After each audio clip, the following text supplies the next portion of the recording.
Have you not driven through all of these yet at night? It's hard to tell.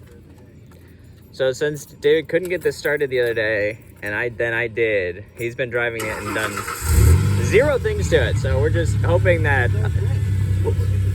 like all old cars, if you drive them more, they're happier. Oh, those are bright. I need those.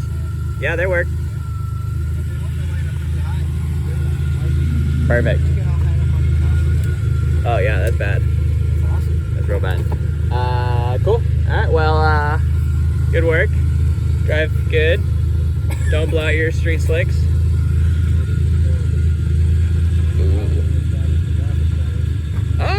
No, mine are worse. But they actually might be the same, basically, tires. But mine are probably 5 years older. Okay, bye! Alright, back to the Maverick.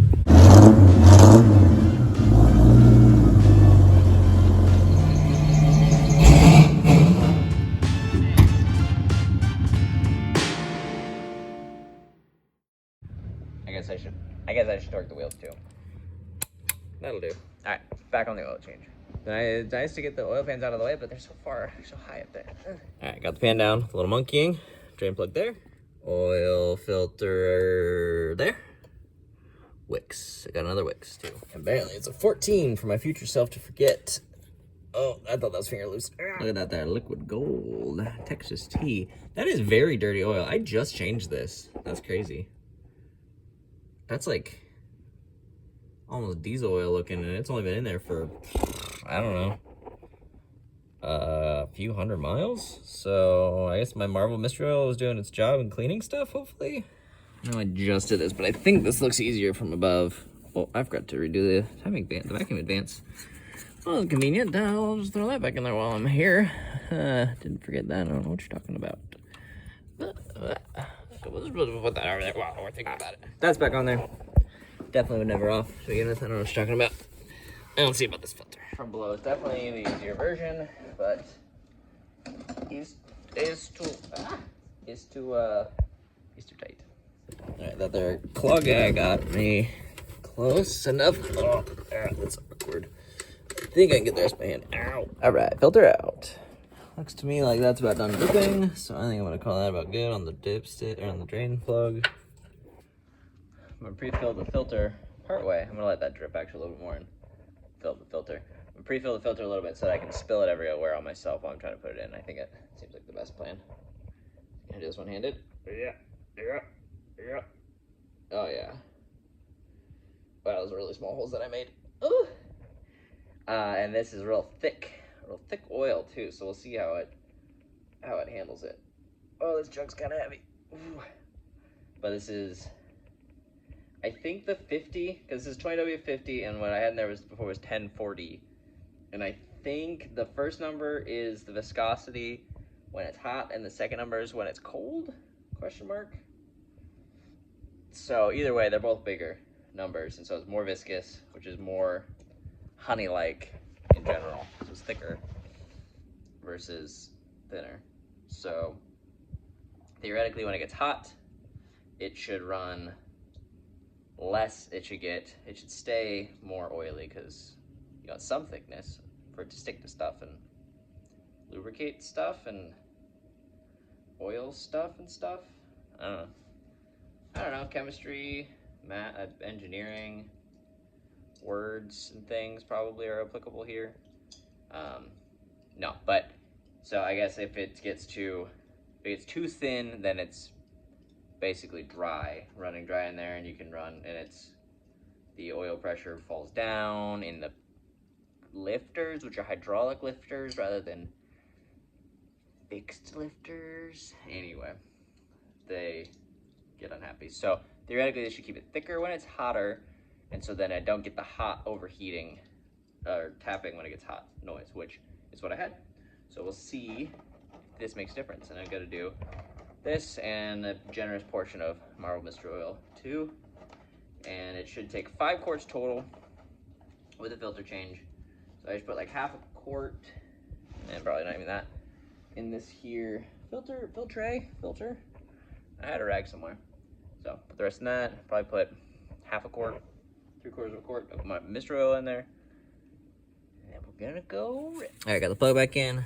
Got a new shiny filter plugged in there, hand tight, as one ought to do, I think. Oil. Man, a funnel does make things a lot easier, especially the right, like a good, nice wide funnel. Oh, well, it was starting to ooze out around the cap, but I can pour so much faster. Get after it. Well, I have this partial marble mystery oil from last something, 20 ounces at least. It's a good start. Glug, glug, glug, glug, glug. Okay, well, that's a little above the capacity on the dipstick. I'm gonna crank it over to get some oil into the filter. Let it settle, top it off. And while that oil settles down, I'm gonna place this here broken fuse, which it's a 33.7 AG, 15 amp, 32 volts. And then I think I'm gonna throw a couple in my glove box, which is back there. Back seat. Well, apparently I don't have the right fuse for that. I think I got the one that I replaced before from the glove box, which I found in that box. There's no more 15 amps in there. There's only 30, 20s, blah, blah, blah. They're all different sizes. And the ones that I got from the interwebs are all different sizes. So I guess I need to find new ones. All right, it's basically at the top of the fold, but I'm just gonna put a couple Ugga Gluggas. Oh, that's still got a cap on. Silly me. Put a couple more glugs of this, and maybe a glug of magic oil, and call it a night. And a glug of this. Magic. Okay, so I've been doing a dive on suspension for the Jeep, which you can definitely see up here. And people are real hard to sift through what their descriptions of what good rides are and these sorts of things. And I'm trying to come from the point of, we got the Carly kits on the Power Stroke that sounds sweet and, you know, really good on-road ride, really good off-road ride. They're smooth, better in every way, pretty much. And you can Baja reasonably well and not go too crazy. And then trying to replicate that, well, and then also Range Rovers, my brothers have had, and I've also had, and they drive really good, and they can handle off-road really nicely, and not like super high speed, but comfortable, a lot faster than, you know, like a pickup can do normally and that sort of stuff. So I'm trying to figure out how to piece that together, and starting from the Carly kit as a basis, and then trying to sift through the forums, and it's a lot. But because everyone's jacking these up like 4, 5, 6, 7, 10 inches, and then they're trying to get back to it riding as good as stock, because they ride like crap once you lift them that high, unless you do a bunch of stuff, and then even still they might not ride that good. But I'm trying to just lift it just enough to get it to ride better than stock, and to ride like I'm hoping the Carly kits do, which I would like to do.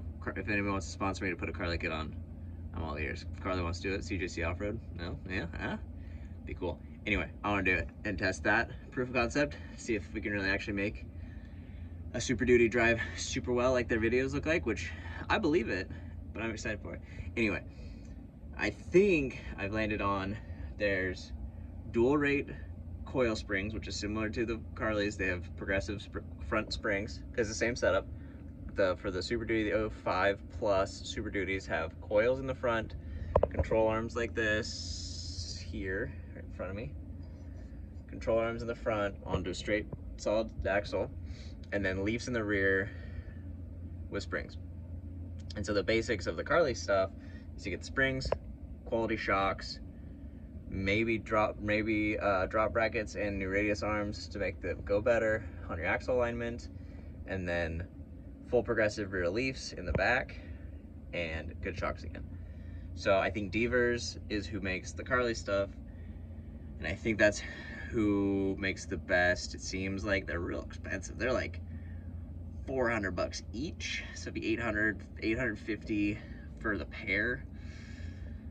And then Metal Cloak makes the dual rate 3.5 inch fronts, and then put some Bilsteins in there. And I think just those things will make it ride pretty dang good I guess you also need like drop shackle bracket things for the rears to make them flex right. And then you can also upgrade these control arms and drop spacer right here and put a spacer here so that this control arm is lower, which this actually, look at it, it's pretty flat, but you want this to be basically level with the ground, which is pretty close on this because it only has a 3.5 inch lift, so might not need that. But man, I will when I started actually piecing stuff together. I was looking online too of like, can I get used drop brackets and those sorts of things and just start piecing together for cheap? I don't need new stuff. I just really want the stuff to be better.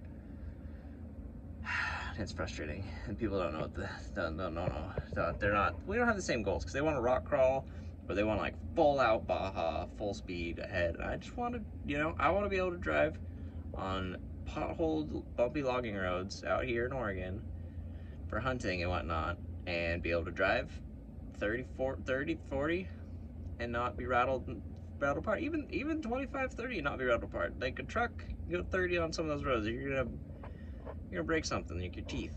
So it'd be nice to be able to do it comfortably and get closer to replicating the Range Rover stuff is kind of the goal. So stay tuned for how that progresses. Can't reach the button. Ah.